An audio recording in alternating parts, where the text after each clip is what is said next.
9 अगस्त 2024 तकरीबन 10 बजे का समय था। कोलकाता के आरजीकर मेडिकल कॉलेज से फ़ोन आया। फ़ोन करने वाले व्यक्ति की आवाज़ में बहुत घबराहट थी, जैसे बहुत डरा हुआ हो। उसकी आवाज़ में घबराहट साफ झलक रही थी। कहा कि क्या आप लेडी डॉक्टर के पिताजी बोल रहे हैं? तब उन्होंने हाँ में जवाब दिया। इसके बाद सामने वाले की बात सुनकर उस पिता के पैरों नीचे से जमीन खिसक गई। उसने कहा, जितनी जल्दी हो सके आप अस्पताल पहुंचिए, आपकी बेटी सीरियस कंडीशन में है। जूनियर डॉक्टर के पिता को यकीन नहीं हुआ। उनकी बेटी एक जिम्मेदार डॉक्टर थी, रात में तो बिल्कुल ठीक थी। अचानक उसे क्या हो गया? और कुछ पूछ पाते उसके पहले फोन कट जाता है। और पिता उस व्यक्ति के पास दोबारा फोन किया और घबराहट में पूछा, मेरी बेटी को क्या हुआ? उधर से जवाब मिलता है कि आपकी बेटी ने अपनी जीवन लीला समाप्त कर ली है। यह शब्द सुनते ही पिता के आंखों से आंसू गिरने लगते हैं। वह बेटी जो हमेशा मुस्कुराती रहती थी, जो अपने माता पिता के सपने को पूरा करने में दिन रात मेहनत करती थी, मरीजों की जिम्मेदारी से इलाज करती थी, अब वह इस दुनिया में नहीं रही। बेटी की खबर सुनते ही माँ फूट फूट कर रोने लगती है, बदहवास हो जाती है। वो टूट चुकी थी। बिना देरी किए दोनों माँ बाप अस्पताल की ओर रवाना हो जाते हैं। लेकिन उन्हें नहीं पता था कि जब तक हम अस्पताल पहुंचेंगे तब तक यह खबर पूरे शहर में आग की तरह फैल जाएगी। अस्पताल के बाहर भीड़ का जमावड़ा लगा हुआ था, और लगा भी क्यों ना हो। बात जूनियर डॉक्टर की थी, देश की बेटी की थी, जो बहुत से मरीजों का इलाज कर रही थी, जो कि हम सब डॉक्टर को भगवान का रूप मानते हैं। और हर कोई हैरान था और गुस्से में था। यह कैसे हो सकता है? वो कौन हो सकता है जिसने इस निर्दोष डॉक्टर के साथ हैवानियत की और जान ले ली?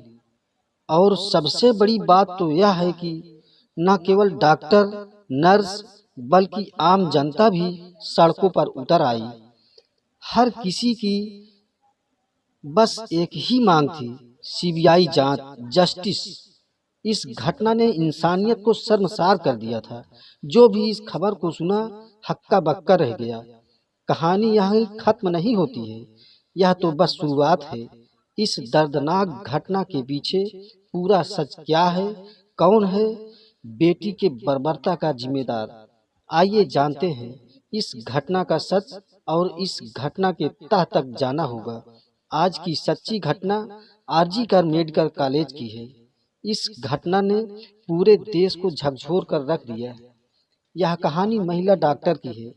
यह कहानी कोलकाता आरजीकर मेडिकल कॉलेज की है, जहां एक मेधावी, होनहार, समर्पित महिला डॉक्टर, जो जेस्ट मेडिसिन विभाग की पोस्ट ग्रेजुएट छात्रा थी और अपने पेशेवर जीवन में कामयाबी के बलबूते ऊंचाइयों को छू रही थी।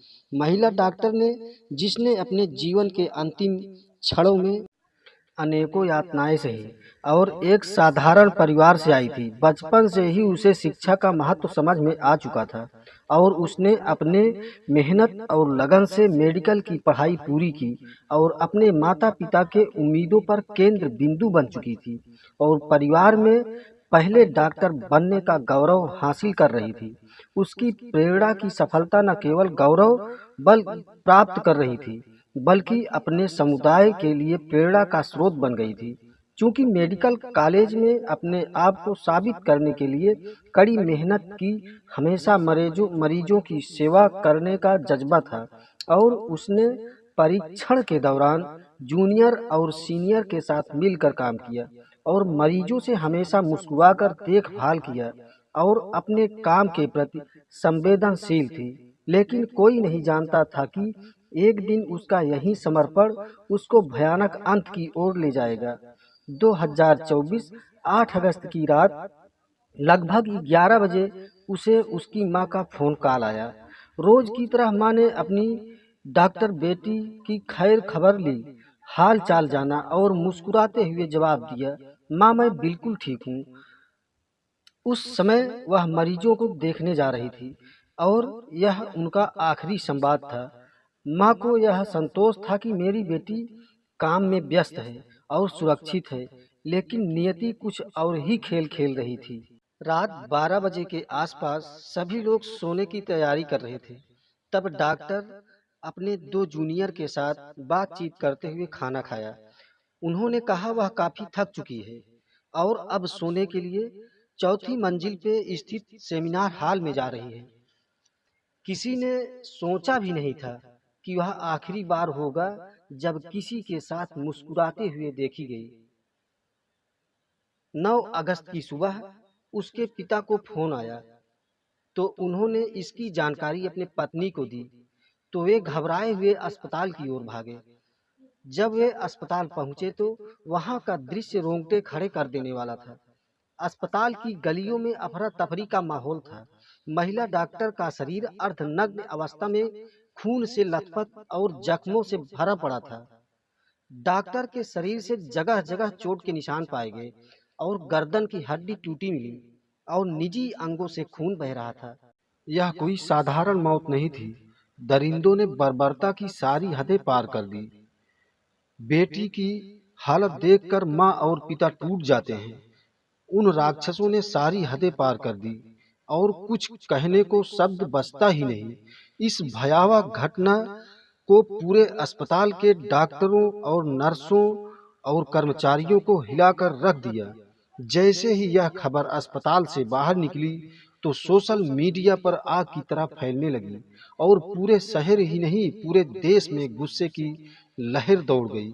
अस्पताल के बाहर लोगों का जमावड़ा शुरू हो गया और डॉक्टरों ने प्रदर्शन शुरू कर दिया। लोगों की एक ही मांग थी, न्याय और दोषियों को सख्त से सख्त सजा दी जाए, जो कि एक मिसाल बने। बढ़ते दबाव के चलते इस घटना की जांच बहुत तेजी से शुरू हुई। जांच अधिकारियों ने मामले की जांच शुरू की, लेकिन शुरुआत में अस्पताल प्रशासन ने इस जघन्य अपराध को आत्महत्या के रूप में पेश करने की कोशिश की। घटना स्थल की स्थित महिला डॉक्टर के शरीर पर गहरे घाव और उसकी टूटी हुई गर्दन की हड्डी, यह सब संकेत देते थे यह मामला तो साधारण हो ही नहीं सकता, जो कि पोस्टमार्टम रिपोर्ट ने साबित कर ही दिया था। जैसे जैसे मामला आगे बढ़ा, राजनीतिक नेताओं और सामाजिक संगठनों ने भी इस मामले पर दुख जताया। ये घटना केवल एक परिवार का दर्द नहीं था, बल्कि पूरे समाज का सवाल बन गई थी। प्रदेश में ममता बनर्जी की सरकार भी इस मामले को लेकर दबाव में आ गई थी। जांच के दौरान सेमिनार हॉल के पास सीसीटीवी फुटेज खंगाले गए। इसमें कुछ संदिग्ध गतिविधियां देखी गई। जांच के दौरान संजय राय नामक व्यक्ति सामने आया, जो पुलिस कल्याण बोर्ड में सहायक रूप में काम करता था। संजय राय अक्सर अस्पताल में आता जाता रहता था और उसे संदेह की निगाह से देखा जाने लगा। जांच के दौरान पुलिस को सेमिनार हॉल के पास एक ब्लूटूथ डिवाइस मिला। पुलिस ने जब उस डिवाइस को चेक करना शुरू किया तो पता चला कि वह डिवाइस बुरी हालत में टूटा हुआ था और यह डिवाइस उस हैवान राक्षस संजय राय का निकला। उसे तुरंत हिरासत में ले लिया गया और अब संजय राय का इतिहास, उसकी गतिविधियां किसी से छिपी नहीं थी। उसने कई शादियां की थी और हर बार जब उसका मन भर जाता था तो अपनी पत्नी को छोड़ देता था। यहाँ तक कि जानकारी के मुताबिक उसकी एक पत्नी की संदिग्ध परिस्थितियों में मौत हो चुकी थी, लेकिन उस समय उसकी किसी ने प्रशासन से शिकायत नहीं की और वह खुद पुलिस वाला बताता था। संजय राय की गिरफ्तारी के बाद उसने किसी भी अपराध को स्वीकार नहीं किया। बाद में उससे कड़ी पूछताछ के बाद उसने अपने अपराधों को कबूल कर लिया। 8 अगस्त की रात संजय राय ने शराब के नशे में धुत होकर अस्पताल में घुसा, जो कि डॉक्टर सेमिनार हॉल में आराम कर रही थी। तो उस दरिंदे ने महिला डॉक्टर पर हमला किया, बुरी तरह पीटा और इस तरह पीटा कि उसके चश्मे का शीशा टूटकर आंखों में घुस गया और खून निकलने लगता है। फिर उसके साथ दुष्कर्म किया। डॉक्टर के साथ इतनी बर्बरतापूर्ण हैवानियत की गई और डॉक्टर ने अपने आप को बचाने की पूरी कोशिश करती है, लेकिन अंत में उसकी जीवन लीला समाप्त हो जाती है। उसके शरीर पर जगह जगह गहरे घाव निशान पाए गए। घाव इस बात के सबूत थे कि उसने कितनी बर्बरता के साथ महिला डॉक्टर पर हमला किया।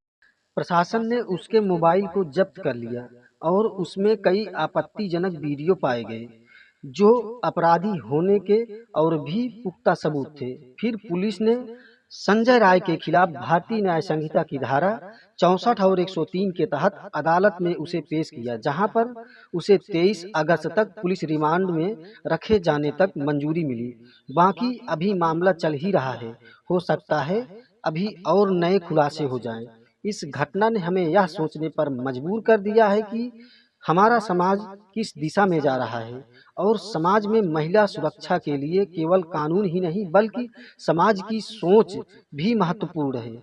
हमें यह भी समझना होगा कि महिलाओं की सुरक्षा के लिए केवल कानूनी मुद्दा नहीं है, यह एक सामाजिक मुद्दा भी है, जो हमें बचपन से ही सिखाना होगा कि नारी शक्ति ही हमारा जीवन है। तो दोस्तों, इस घटना को सुनने का उद्देश्य किसी को दिल दुखाना नहीं है, किसी को परेशान करना नहीं है, बल्कि आपको सचेत करना है। नारी को ही क्यों इस दर्दनाक भयावह स्थिति से गुजरना पड़ता है,